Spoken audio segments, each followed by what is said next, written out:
stupid. South Park. Right? South Park. Oh, my eye. It's tough doing the show in glasses. Oh, with the headphones? With the headphones, with the glass, because the headphones are already tight. Yeah. Glasses up to my face, snug, as they should be. Well, what do you need to see for? It's a great point. Nobody watches it. It's not for looks, clearly. Well, you might. I do kind of have to see the board and the mixer. And, Can you speak for me quick? A test? Yeah. Testing? Test 1, 2? I think you sound pretty good. All right. I think I look pretty good. What are the teams we have to talk about tonight? Do you know anything about them? Oh, the Pistons. Yeah. The Mavs, who are bad. And the Wizards. The Wizards. Out of Washington. DC. Sure. Who do they all got? They got Beal. They got. What's up? And welcome to Bucked Up, episode lucky number 13. I'm your host, Nick Schneider, alongside the real deal, John Monk. Unlucky number 13. Unlucky number 13. Depends on who you're asking. Could be lucky. I'm sure there are plenty of Satanists out there. Is it? I take that back. If you're a Satanist and you're offended, I don't really know if you like 13 or not. You would imagine they would, kind of opposite. My guess would be, yeah. I would. That would make sense. If I was a Satanist, I would probably enjoy the number 13. Yeah. Tonight I enjoy it. With the it's win. a good night. Yeah, it's a good win. Welcome to Bucked Up, Possibly Entertainment's PostGame Bucks podcast. You can find us on iTunes, SoundCloud, Audio Boom, and Pocket Cast for sure. We're not sure if Google Play is working. We're sorry if it's not. We'll get right on fixing it. You can also find us on YouTube. On YouTube, you can subscribe to the channel, like the video, share it with your friends, comment. If you have any questions, we just watched the Bucks beat the Grizzlies Memphis, in another kind of solid win, which is weird. We never have solid wins, like real team wins, like good team wins. When teams play us and we play them, and there are runs back and forth, and the game never gets out of hand for anyone, and then we just kind of take it. Yeah, there's a streaky game at points. Yep. There's a lot of runs by both teams. Sure. But definitely ended in our favor. Grizzlies shot the heck out of the ball. Yeah. Something they don't always do, even though their team is surprisingly good this year. I think we just kind of battened down the hatches on defense. Some really solid individual performances from a few people. No one really shit in the bed, Thank God Telly wasn't in there. I'm sure he would have. Yeah, we're 3-0 with Bledsoe and 0-3 with Telly. Well, we're 3-0 without Telly. Yeah, did I say 0-3? You said we're 0-3 with Telly. So, well, I meant 3-0 without Telly. Right. And with Bledsoe. Telly is Mirza. Telly is Mirza. Yeah. And Bledsoe is Eric Bledsoe. Yo. Clarify. Final score was 110 to 103. 110 to 103. So yeah, 7-point win. Solid win against a good Western Solid team. win against a Playoff. really good team that played pretty well, actually. Mike Conley was kept to 7 points. Yeah, that was shocking. Gasol, I thought, was held decent. Gasol had an okay game. I think his second half wasn't great. 16 and 10. Yeah, Marc Gasol game. Yeah, but if we hold him, with Henson. Pretty solid win. I think defensively and offensively. Now, Bledsoe again played great. Bledsoe's terrific tonight. Yep. Again, still finding his legs. Needs to get back into game shape. He just needs more minutes with the team, and he needs to get chemistry, but also I think he just needs to get his body back into things. Yeah. The day he was traded was the day that he said he was going to start using the Suns gym again. So that should be a sign of where he's at physically. Yeah. But he looks good. He's fast. Quick, yeah. Yeah, making good decisions. You can tell absolutely the kind of player that he is. He's a really solid, good option on offense and defense. Gritty defender. But yeah. He wants to be here. And he wants to be here, which is the really cool thing. Mm. It's actually awesome because no one wants to come to Milwaukee. Everyone hates Milwaukee. Everyone hates Milwaukee, which is weird because it's the greatest city on earth. It is. Yeah. But player after player. And then we get one that wants to be here, like a Ray Allen. We treat them like they're nothing. Yeah. It's pretty awful. But things are turning around. Partly thanks to Greg Monroe. Yep, I was just going to say that too. Thanks to Moose. He started it. Yeah, because it's really not that bad. Especially downtown. If you're going to stay in downtown, it's a beautiful place. Awesome. Very beautiful place. Awesome. The cold is the only thing. We'll see dead of winter how Eric Bledsoe's liking it. Yeah, I 20 noticed. below. I noticed the cold. Yeah, it's freezing. Just went on a quick vacation and then come back and it's better. Yeah, it's freezing. Oh, that's right. You were in Vegas. How was that? Very good, very good. Yeah, you went to the Knights game. That was cool. Yeah, Vegas Knights missed the first period of that game watching Yeah, the Bucks Spurs. For sure. So you did catch that would have been the night of the Spurs game. Yep, Friday night. Okay. I missed about the second quarter due to Sucks, ticketing and getting into the game. Yeah. And then, the Bucks and Lakers game, I both watched as much as I could. Tell you what, man, that was dedication. On vacation, at a different team's game, and you're still watching the game. It's pretty awesome. Yeah, it was a fun time. Good. Vegas Knights fun, and the Bucks won. Great. And Friday night, that's when I won gambling. Oh, you won gambling? Yeah, I won like $60 Friday night. Unbelievable. I bet You're on rolling into the dough. a couple of games. Tons of cash. Bucks are a big one. I hope that's all going back to the company. I lost it Saturday night. Yep, sure. Been there. Otherwise, yeah, I'd have brought her home, but didn't quite make it home. Giannis had a pretty ho-hum 28? 27. 9-7, 2-2, I believe. 27, 9-7, 2-2. So pretty he played below average night. He shot below 50%. Yeah, so 10 of 22, I think. But below average is still probably a wonderful. top 10 performance of the night. He played 44 minutes again. Gosh. So that's concerning, man. Not that it's because young superstars play a bunch of minutes. Yeah, they do. It's just what happens. But man, I worry about him because having flashbacks to the end of last season when he played that full game in the playoffs and he couldn't physically get his legs moving to shoot a free throw. I don't want another situation like that because now we're for sure a playoff team. I don't think there's anyone denying that. Oh, and no, take a catastrophe not to be. We're finals contender. Eastern Conference Finals contender. So, he needs to be able to make it. Mm-hmm. Oh, definitely. So, hopefully Jason Kidd can implement some kind of rest schedule later in the season. It'd be tough for the fans and us included. But I really would like to see him have the kind of energy he has on nights like tonight late in the playoffs. Oh, yeah. That's to worry about later. Long. Do you know how many minutes Bledsoe played? I think it was 26. Okay. They're really riding him hard. 27, yeah. They are really riding him hard. Yeah, which I like. Better way to get back into shape because clearly he's not in that bad of a shape. But he needs to get a couple nights off, I think, to get his legs back under him. Which is good. I mean, we got a game Wednesday night, and then we got a few days off. Yeah, I think after that, if I'm just guessing and I don't know anything, I'm not an expert on anything, as everyone who's listened to the show before clearly knows. Well, we know our conditioning, though. We know if there's one thing we know, it's how to condition, strength and conditioning. I imagine that's probably when we'll start seeing 20-point per night Bledsoe, if we do even see it in a Bucks uniform. I was going to ask you that. Do you think that that's realistic to ask of him when he's not the number one option anymore to be a 20-point per game scorer? Hey, I mean... Well, some nights, I guess, definitely, but... Yeah, no, he has the capability, but averaging 20. I don't think he needs to get 20 per game with us. Do you think he will, though? Is that going to be his place? I don't think so. I think his place is to push the pace. Yeah. And move the ball. And yeah. I mean, he'll definitely score. I think what's really going to be cool is having a point guard who is pass first. Mm-hmm. Definitely. I can't remember, other than Michael Carter-Williams, out of necessity, because he couldn't do anything else, and he didn't even pass the ball very well. No. We haven't really had a pass first point guard. And Eric Bledsoe isn't necessarily pass first, but a 7 assists per game kind of player. I mean, that's better than anything we've ever had that I can remember, So that's really going to be huge. And also, you're right, pushing the pace, gritty defensiveness, stuff like that. But yeah, I am totally fine with the way he's played the last 3 nights. I think 15 points again tonight, I think. I want to say it was 14, but I could be wrong. But yeah, San Antonio was clearly, I think, his best game. But yeah, he's still working out the kinks. But I really like the trade, especially now. Hasn't even been a week yet, right? Hasn't even been a week yet, so and I'm pretty impressed satisfied. Already. I'm impressed. Yeah, I'm impressed. Tony Snell had another tough game tonight, didn't he? Yeah, it was quiet again. And not just quiet, but I want to say his shooting wasn't great. If you want to take a look whenever you get a chance. I remember last night, I want to say he went 0 for 5 and only grabbed a rebound. San Antonio, he was kind of quiet.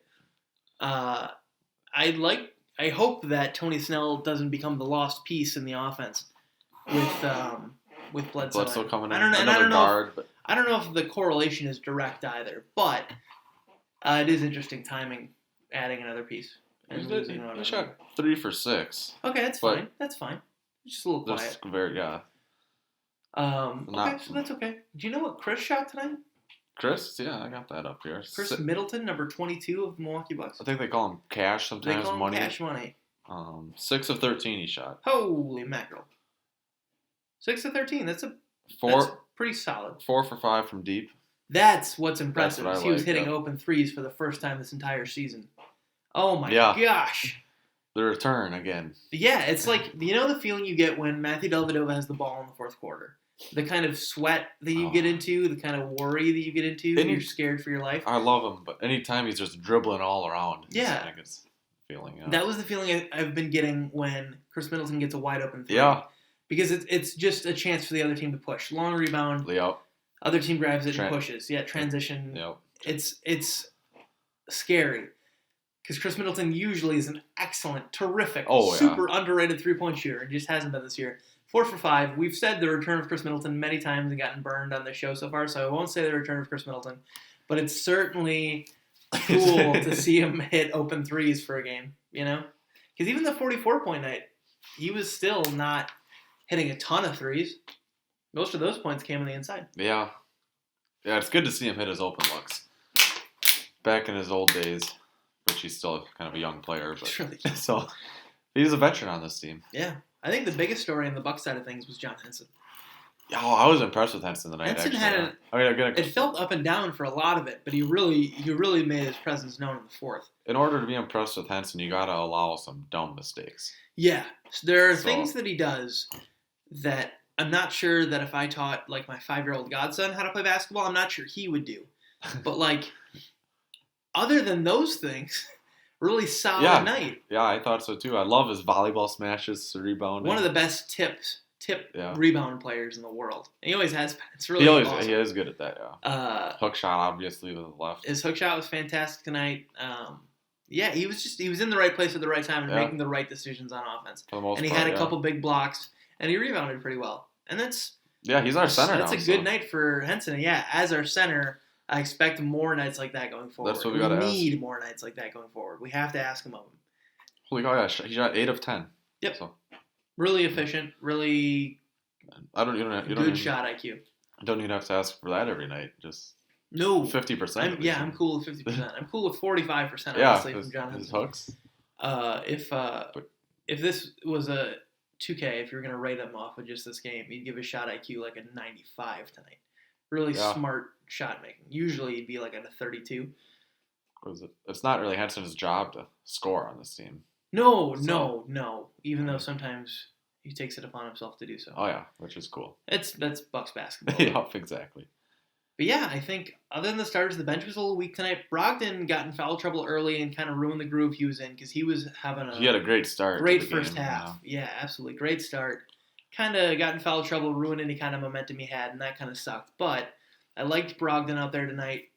I always like him. It's such a cool thing having him on the court, playing as well as he has been playing. He's better than solid now, John. He's better than solid now. He's very solid. I'm more confident with him on the court than Chris Middleton. Not that I'm saying that like he's a better option than Chris or whatever, but like when Malcolm Brogdon has the ball, I'm pretty confident in the ability of our offense to get some points in the basket. It's not always that way with Chris. Chris can do some spectacular things. Yeah. But this season especially, Chris has been so far this season. Up and down. Yeah, that's all I'm talking about. Because Brogdon I'm not saying last season for Brogdon, because Brogdon is a different player this season. As amazing as that is, considering he came into the league at 4? 4, yeah. He's 25. He's an old guy on this team as well. He's an old man. Which is pretty cool. Thon, I thought his intensity was the last fun. couple. He was rebounding okay. He went up for a dunk one time strongly, which is unbelievable. Usually he goes up, like you imagine like a little girl knows she's gonna get caught reaching for the cookie jar. So she kind of goes up a little bit, and she's like looking the other way as she does it. That's how I picture Thon going up for every single inside basket he does. But no, he looked strong. He looked confident. He looked energetic tonight. The last 2 nights, actually, he played really well in the Laker game, too. I'm really happy with Thon's energy and effort lately, and then his willingness and ability to hit mid-range to close Yeah, range that's jumpers. what I was gonna. I think that's big for him to start getting his confidence. To get the jumper. Yeah, get his confidence and his jumper going again. Because man, we really need him down the stretch here this season to be able to hit some threes.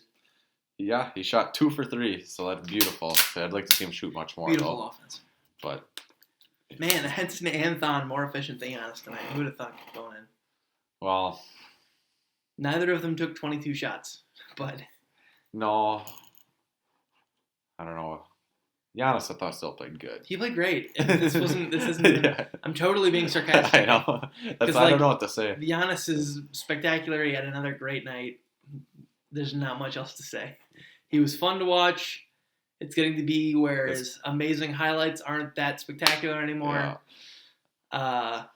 And yeah, he's just Giannising, and it's cool. Giannising, yeah. Liggins had a terrific night. That's another good. Defensively, he's been spectacular. Oh, hands everywhere. A lot of deflection. Everywhere. He's deflecting everything. He took 2 charges tonight. Yep.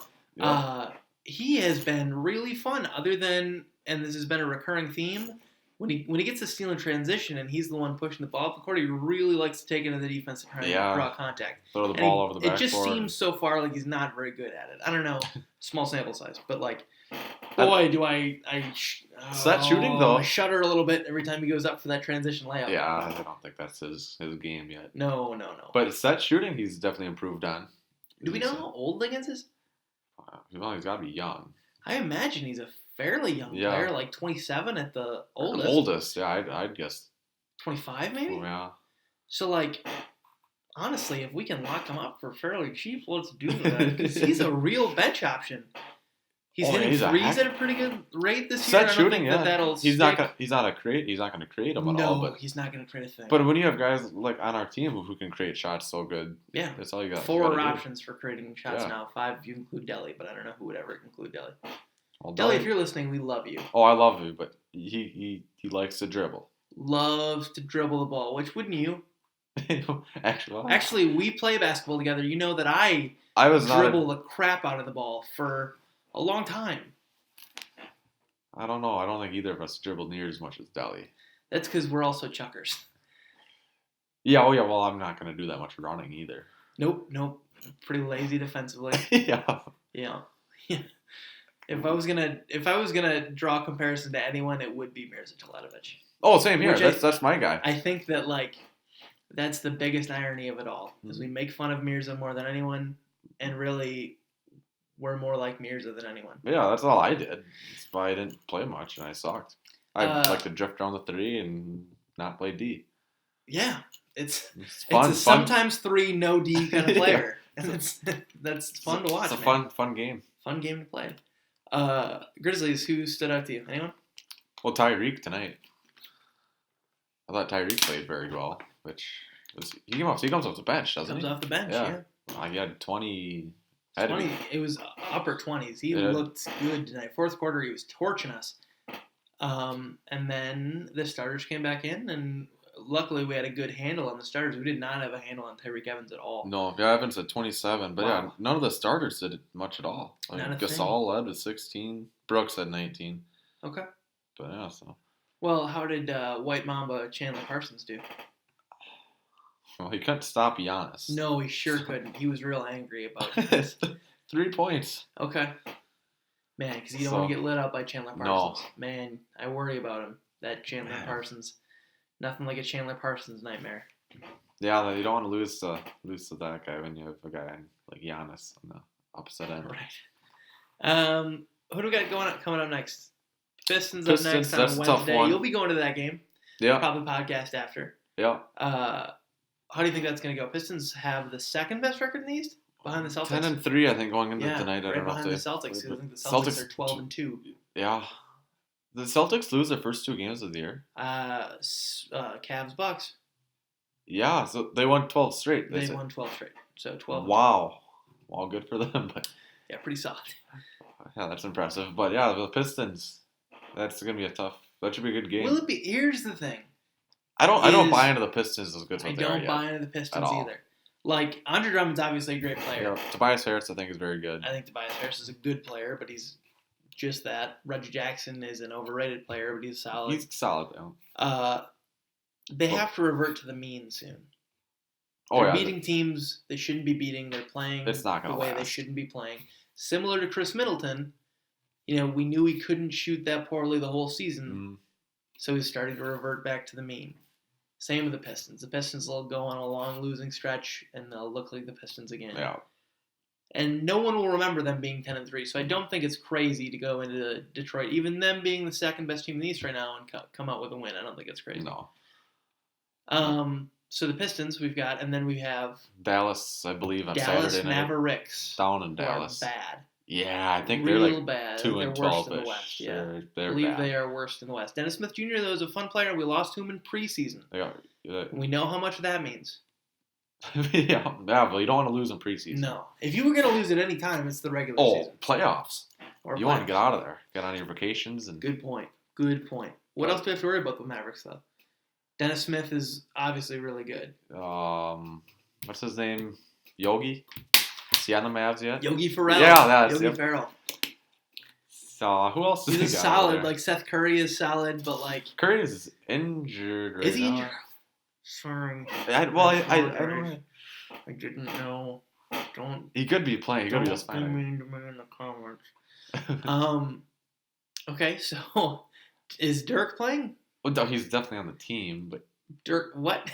Is that even a question? Dirk could be like 87, and he'll be on the Mavericks somehow. They'll still be paying him. Actually, I think he took a pay cut, but well, I hope he did. Well, actually, no, I don't really care. he's still a good player. Yeah, Like he could play anywhere.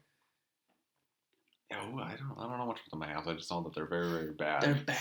They're bad. But anyway, that's so and then after that, we gotta go. We'll have a few nights rest. We gotta go down there and just take the win. Absolutely. Done Hawk deal. style, practice style, take it. Yeah. And then then the Wizards, which I think is a losable game. Yeah, it's gonna be a tough one. We're back home for it. But if we can go 2 for 3 on this stretch, I'd be really happy. Yeah, with the Pistons, Mavs, and Wizards. Yeah. Yeah, for sure. I wouldn't be. I still think we have a shot to go all three. Keep this streak going with Bledsoe. Yeah, I think it's totally possible. I think it's possible we don't lose again. Went out. Run the table. Run the table. But Rodgers did it. Why can't we? Yeah. But this has been Bucked Up, Possibly Entertainment's PostGame Bucks podcast. I have been your host, Nick Schneider. That's John Monk. You can follow me on Twitter at PE_N_Schneider. Him at JohnMonk1. Follow the company at Possibly Entertainment, or Possibly ENT on Twitter. I apologize. If you like this show, you can subscribe to the channel, like the video, comment if you have any questions, tweet at us if you have any questions, subscribe to us on iTunes, review us on iTunes if you could, or any other podcast service. Until next time, stay bucked up.